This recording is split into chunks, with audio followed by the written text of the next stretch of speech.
Hello viewers, welcome back to your Creative Health channel. Today we'll be talking about Parkinson's disease.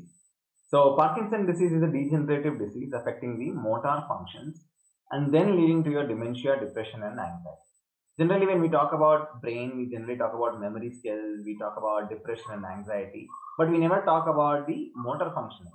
So this is one such disease which affects your motor first, that is your movements of your muscle, movements of your body, then we start talking about your memory skills, we start talking about your depression and anxiety.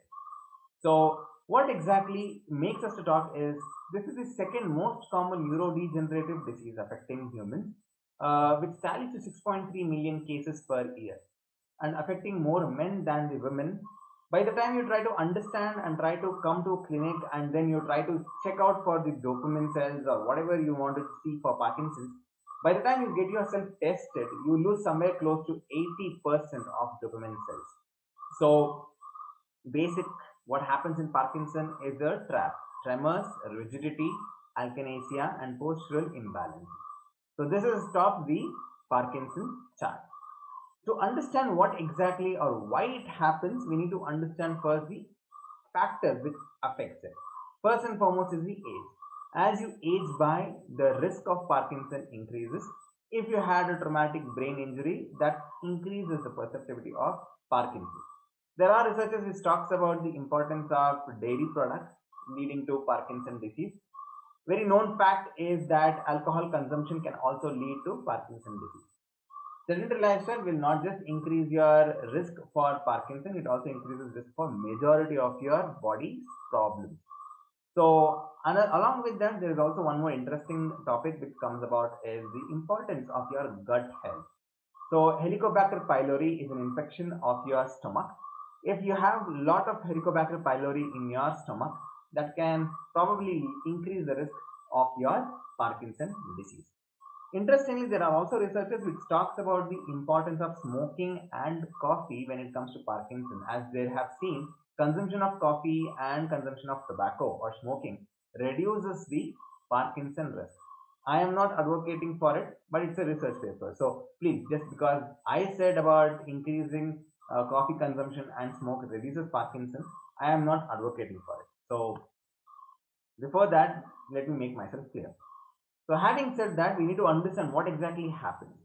You must be knowing what exactly brain is. Brain is a super highway of information where majority of the transactions, majority of information is passed from one corner of your brain to the other corner of the brain.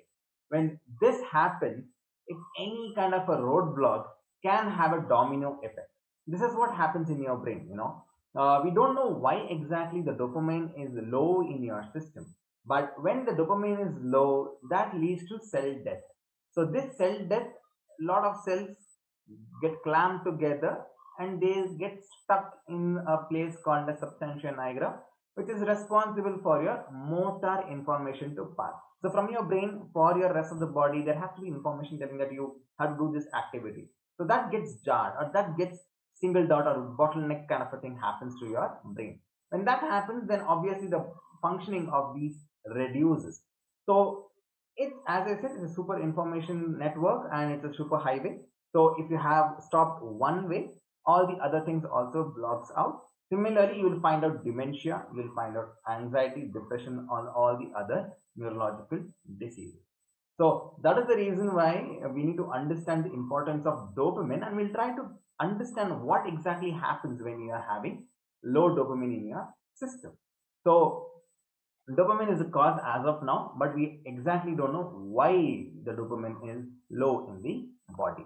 So what you can do sitting at home listening to my channel, the best thing is you can start getting onto some of the exercises regime. You can get into at least people who are drinking active coffee instead of tea. Continue the same thing. You don't need to worry about it. But yes, coffee is not the only solution. I'll talk about it later. And also you can have food with rich of antioxidants A and E, either through the form of fortification or in natural sources. But when you have Parkinson, what exactly can you do? Allopathic talk about pushing more of levodopa. Second, they can also go for something called as deep brain stimulation or stimulation. What happens is they put electrodes in your brain and they pass electric impulses, electric current across these through leads. When that happens, along with that, obviously all your information is in the body is in the form of electrical signals.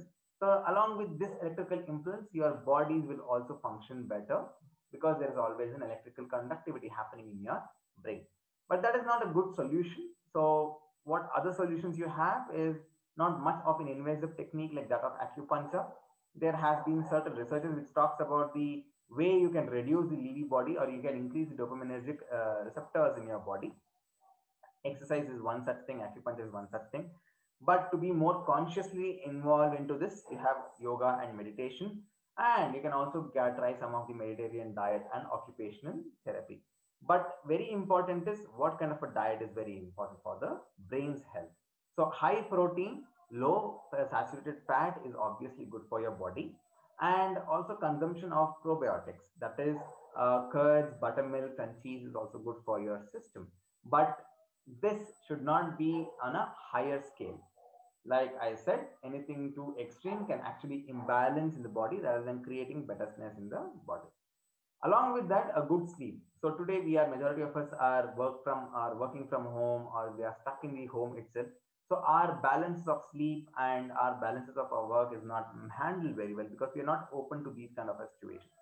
So what we should do is we have to make sure that we bring in the regime of right sleep or to right wake up signals and times so that we can maintain our ultradian or circadian rhythm. When that happens, then obviously your mind can focus well. Along with that, you can start learning new techniques. You can start learning uh, new trades of skills, and you can probably lead to better development of these functions. The reason why I'm talking about new learning is my theory of putting dopamine in action. So the problem is generally it affects age of above 50. People have already set themselves to a rigid time frame. Let's say that their lifestyle, they are rigid to any new changes. When you bring this rigidity in your day-to-day activity, you don't have a motivation to learn new things. You don't learn new skills.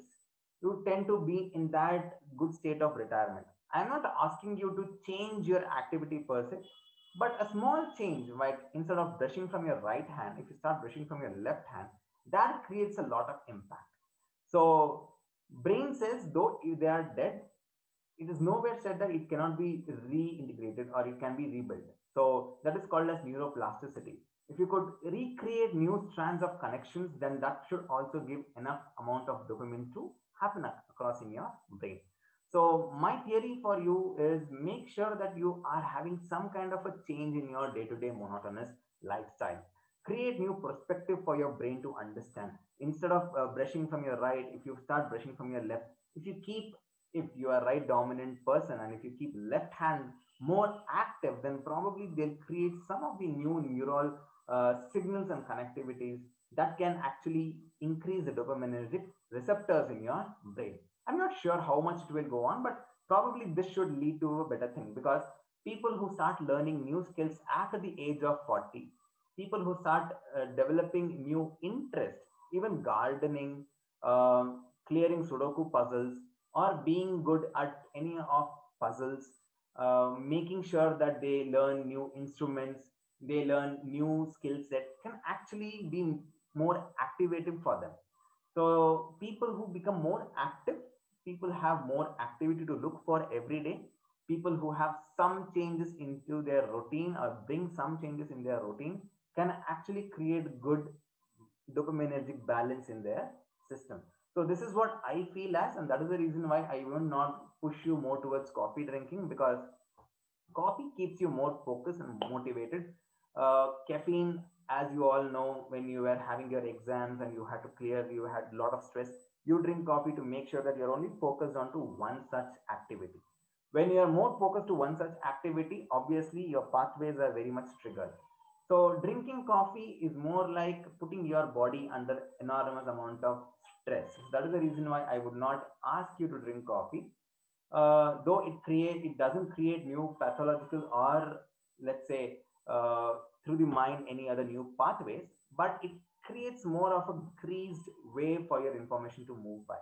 So caffeine is a solution but not a good solution. So make sure that you try to learn new skills. A small changes in your day-to-day activity, a small change in your day-to-day functionality might also change the perspective of how your brain looks at. So having said that, hope you try this at your home. Make sure that you change, especially this time of lockdowns, work from home. You have a lot of time at your disposal. So make use of those time to create new pathways in your brain. You don't need to do entirely new thing by going out of your home. Probably cooking in your left hand, smoking, I don't know if you are doing probably from the left hand. I would not suggest you to do it. The same time, brushing from your left hand, cleaning things from your left hand, eating, probably if you're eating snacks, drinking tea, left hand, drinking water, left hand, can actually trigger a new thing. Thanks for holding up till now. If you like the video, and you can share this video with other people, can actually motivate others. And a subscription to this channel can also motivate me to create more such of a content. So see you soon in the next video, and we'll be returning with more such intriguing ideas and interesting concepts. Stay safe. Have a healthy weekend.